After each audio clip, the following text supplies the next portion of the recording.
Hey everybody, it's Jason with Parallel Reality coming back with you here today with an article from the Daily Signal from June 27th. It's called The Top 5 Things the Left Gets Wrong About Project 2025. And let's skip past this demon here and go down to the actual article. And if you haven't heard about this, and I haven't heard a lot about it, but it's nothing like horrible at all. Like, it's something I think the Heritage Foundation put out, but oh yeah, here it is right there. Boing, right there. So, I mean, it's just like regular, normal stuff. And the reason Rachel Maddow was there is because she's like freaking out about it. And it's like, it's not a big deal, but let's go into it. It says the 2025 Presidential Transition Project, better known as Project 2025, is the effort of a broad coalition of more than 100 conservative organizations working together to ensure a successful new presidential administration begins January 20th. Project 2025, spearheaded by the Heritage Foundation, seeks to restore democracy to loosen it from the grip of political elites in Washington, D.C. But the fiercest attackers of Project 2025 are lining up to protect the deep state. In recent months, the project has faced outlandish, hyperbolic attacks. The Biden-Harris campaign, talk show host Stephen Colbert, MSNBC host Rachel Maddow, and Rep. Ayanna Pressley, Democrat of Massachusetts, are just a few examples of those on the left claiming that Project 2025 will be the end of America as we know it.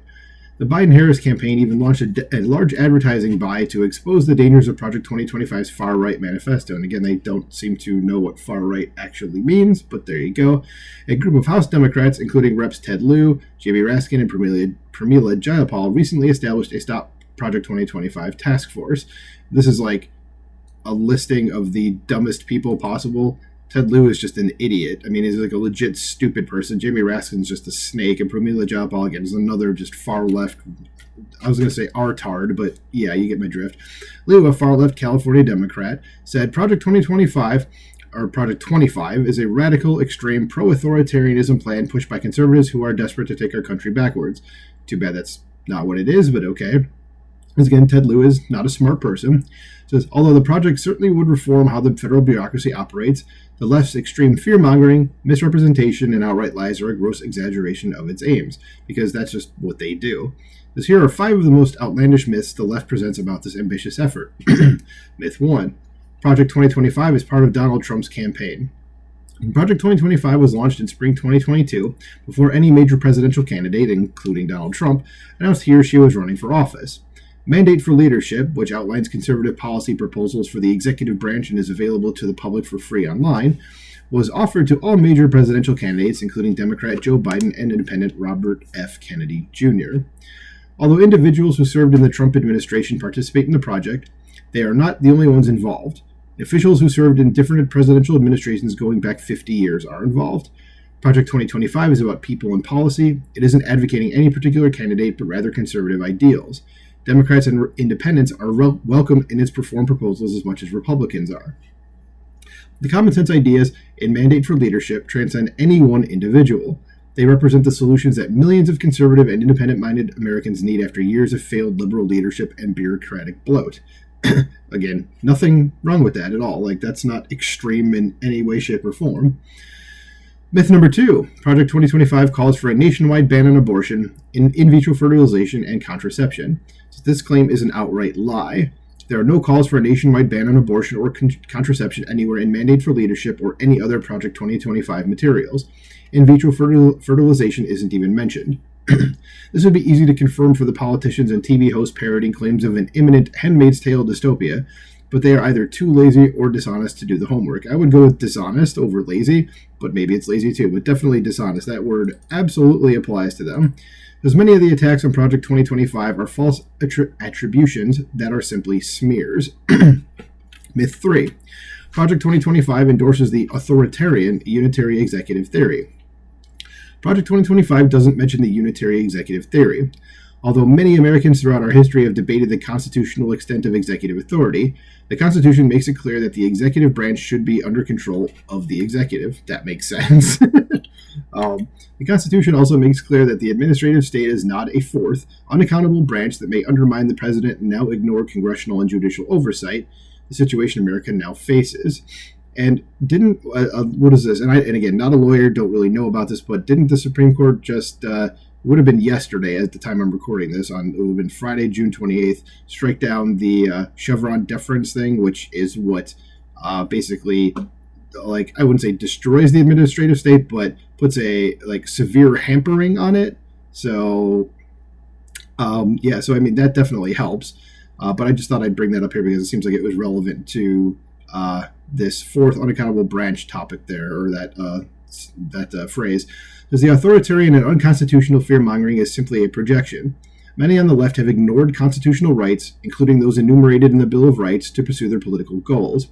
The Biden administration has increasingly used the administrative state to attack the left's political enemies, from Trump to pro-life fathers and grandmothers.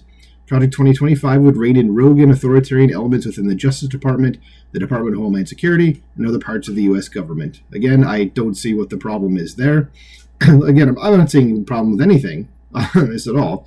This is myth number 4. Project 2025 is the effort of a small group of elites to subvert and control the American people. Project 2025, while organized by the Heritage Foundation, is the effort of over 100 conservative American organizations from across the broad spectrum of the right. Organizations associated with Project 2025 are united in their efforts to ensure a competent conservative administration. Over 400 Americans contributed their policy expertise to Mandate for Leadership, coming from a variety of backgrounds and answering the call to propose real solutions to the bureaucratic swamp that is holding America back. These organizations and contributors represent the views of and solutions for the millions of Americans who are unsatisfied with the ineffectiveness and even subversiveness of our administrative state. Importantly, not each organization in the Project 2025 coalition agrees with each policy proposal set forth in Mandate for Leadership. Yeah, I mean, that's normal. That's not, again, nothing. I don't see anything wrong. I'm not finding anything wrong at all so far. It says, myth number 5, Project 2025's proposals to shrink the bureaucracy would harm Americans and are contrary to American values. As the left claims that Project 2025 proposes to vastly shrink and in some senses weaken the government, on this point the left is correct. And someone explain to me why that's a bad thing? It says, however, those on the left are incorrect that these efforts would harm Americans. In fact, these efforts would make life much better. As Ronald Reagan once said, the 9 most terrifying words in the English language are, I'm from the government and I'm here to help. Many Americans agree. I am certainly one of them. As the federal government is bloated and inefficient and has not been reformed in nearly 50 years. Making it easier to fire obstructive, lazy, or incompetent civil servants would save Americans money and make the government run better. Removing and reorganizing redundant and obsolete offices would do the same. The United States has a federal system, but the role of the states in governance has been increasingly co-opted by the U.S. government's bureaucracy. Winding down and eventually abolishing the Department of Education would ultimately be in the interest of Americans, increasing the quality of education. I would 100% agree with that. Reforming the FBI would protect Americans from the politically corrupt leadership that runs the agency today. These are just a few of the ways in which Project 2025's implementation would serve Americans. The U.S. government isn't a jobs program. It exists to serve the interests of the American people, not the other way around. Yes, bingo. And finally, there's nothing sinister about Project 2025. It is an open book. It works out in the light and respectfully engages American citizens rather than gaslight them. It's all available to the public at project2025.org. Might have to go check that out. It says, while the left fear-mongers about the project, coalition partners have received feedback from many Americans, the great silent majority, that the solutions offered by Project 2025 are exactly what this country needs. I would agree. I mean, I'm not seeing anything in here that makes me go, oh God, no, we shouldn't do that. But of course, the Democrats, especially the far leftists, like the people mentioned up here, Ayanna Pressley, and then Ted Lieu, Pramila Jayapal, stuff like that, and Rachel Maddow herself, that person. Yeah, of course they're going to lie about it because that's all they have. So let me know what you guys think about this. I like this stuff here.